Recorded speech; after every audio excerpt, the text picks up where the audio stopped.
Hi guys, welcome to another Australian Formula One podcast, episode 38. As usual, you're joined by Pep and Max. And Max, F1 this week has been a spat amongst spat. You know, everyone's been, there's been so many comments in the media this week. And I guess it all started with the investigation against the championship leader this year, Max, saying that he was erratic behind the safety car and that he basically caused the crash between Webber and Vettel. Your thoughts, mate? It's been a point of conjecture all week, and a couple of you have written in and asked for our opinions on the matter, and you've given us your opinions on the matter, which we thank you for. I've watched the video, like Pep has. Was Lewis erratic in his braking? It's in certain circumstances during the race? Yes, I think he was. I think we even said that during the race, didn't we? That he was driving a little bit behind the safety car. Some of the braking that he did could be called into question. But at the end of the day, the question is, do we, or do I in particular, believe that Lewis Hamilton caused Sebastian Vettel to go crash up the back of Mark Webber? The answer is no, I don't. I don't think Hamilton did anything wrong at that point in time. If you looked at the video, and I dare say most, if not all of you have, Lewis was on the extreme right-hand side of the track, Mark was on the extreme left-hand side of the track. Yes, Lewis braked, Mark reacted, but Vettel was pretty much right on his gearbox. If anything, I think that if Sebastian was a little further behind, then he could have pulled off to the right and gone even between Mark and Lewis Hamilton. But the answer to your question again, if do I think Lewis Hamilton was responsible for the accident? No, I don't. Mate, I agree. You know, obviously Webber was absolutely gutted, and we talked about that in the last episode. And it was just one of those things. As was Vettel, actually, he was gutted as well. Absolutely, his race was destroyed. And Vettel, you know, regained his penalty, although he's got another penalty now. But he regained he wasn't penalised in that way. So you know, it's just one of those things, mate. I think Lewis was controlling the pace of the race.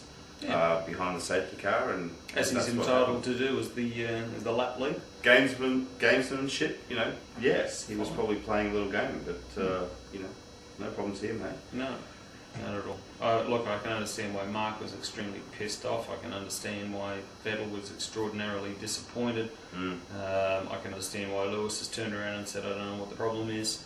Let's just go back to racing." Yeah, and we're going to be doing that this weekend in China, mate. Absolutely.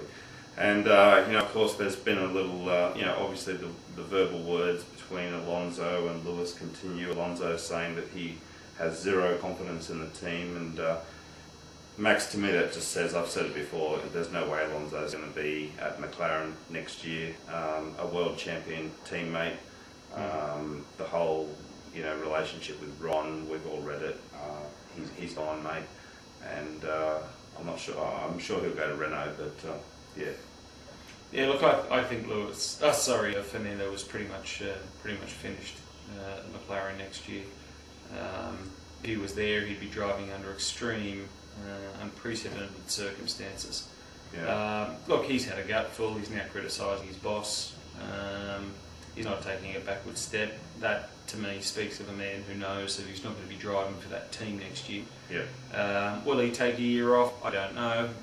Will he go to Renault? Probably, under the circumstances. But I think there'll be a juicy caveat in his contract that says, I'm happy to drive for you, Flavio, for a year, but I've got a massive out clause that should Ferrari call for my services, I can leave you at the end of this year and go there in 2009, preferably with Ross Brawn back, but at least I think there'll be that caveat in his contract, mate, that he, if anything, can go to Ferrari at the end of... And then he'll have to contend with Kimi.